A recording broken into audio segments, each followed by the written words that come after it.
Kam bërë një 2 blerje të vogla sot. Do t'ju tregoj sepse herën e kaluar kur ju tregova që kisha marrë bluzet te Tegu, një nga bluzet e Zarës e kisha marrë në një masë më vogël edhe e ndrova. Më në fund gjeta kohë për ta ndruar. Edhe mora këtë, shtrollos pak se ka ngel gjithë ditën në qese. Po mora këtë bluzën. E pash, unë në fakt do merja lekët sepse nuk po më gjiste asgjë. Po këto mi gjeti bashorti, mi solli aty, dhe tha hajtë s'ka gjë meri këto, se janë në të holla dhe i vesh, gjithësisi. Më sakt më solli këto në fillim, pastaj pas pak minutash, ndërkohë që mua po më vinte radha për të ndruar bluzën, këtë me atë tjetrën, më solli dhe këtë. Unë do t'i fus një ujë tani këtyre, se unë asnjëherë nuk i vesh rrobat pa i larë, nuk e di pse kam shumë merak. Se mendoj kush e di kush e ka provuar dhe dua të shmang çdo lloj problematike lëkure, se unë kam një çik lëkurën delikate, imagjino të vesh edhe rroba pa larë. Kaq ishte e Zarës. Ndërsa këto për Osmanit, do t'i tregoj se kam diçka interesante që më shtyu që ta bëja video.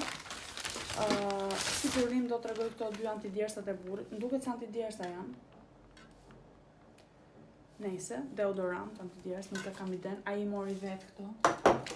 I zjodhi vetë. Kam marrë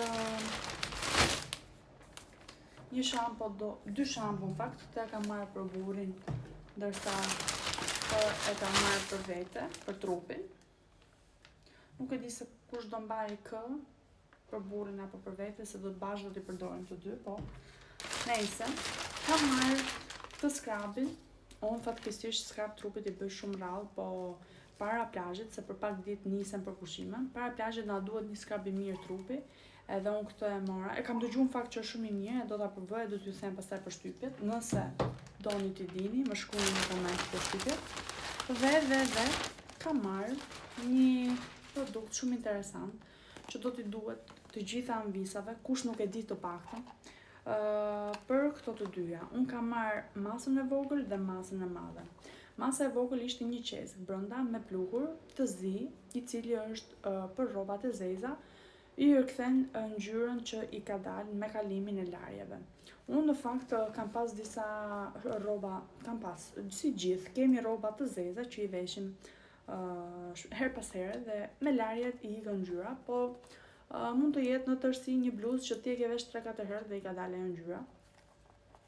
Edhe nëse nuk doni që ta hidhni apo të filloni ta vishni për shtëpi, mund ta blini këtë lloj produkti dhe ta përdorni. Tani ky dhe ky bashk, po kjo është masa madhe, kjo është masa vogël, duhet përdorur me kujdes, hidhet në kazan, është një qesk plot me pluhur të zi, e hedh në kazan bashkë me rrobat dhe ato bën një larje normale. Unë i provova dhe kanë dalë rrobat si të reja, sikur t'i kem bler dje. Ndërkohë, pas larjes me bujë, mos harroni t'i bëni lavatriçës një larje bosh, sepse do merrni veten në qafë nëse fusni, po them, pas kësaj larjes, një larje me rroba të bardha, harroni. Direkt pas mbarimit të rrobave, bëjni një larje të shkurtër lavatriçës bosh, pa rroba, ose nëse keni rroba të zeza rroba të zeza normale për t'i larë më pas, mund t'i fusni, nuk është problem, është perfekt, domethënë që mos të harxhoni ujë për të bërë një larje bosh të lavatriçës. Edhe kështu, kushdo që ti doj, po i nxjerr të dyja kështu dhe mund t'i bëj screenshot edhe t'i marrë në Rosman. Kjo bënte diku te 10.000 e pak lek, ndërsa kjo bënte diku te 5.000 e pak lek, 6.000 lek, 11.000 lek. Kjo ishte thjesht një qesk e mbushur me pluhur, të cilën e derdhje brenda në kazan, ndërsa kjo do ta hap gjithsesi. E njëjta gjë, si ajo tjetra. Ka një qesk me pluhur, ka dhe këtë.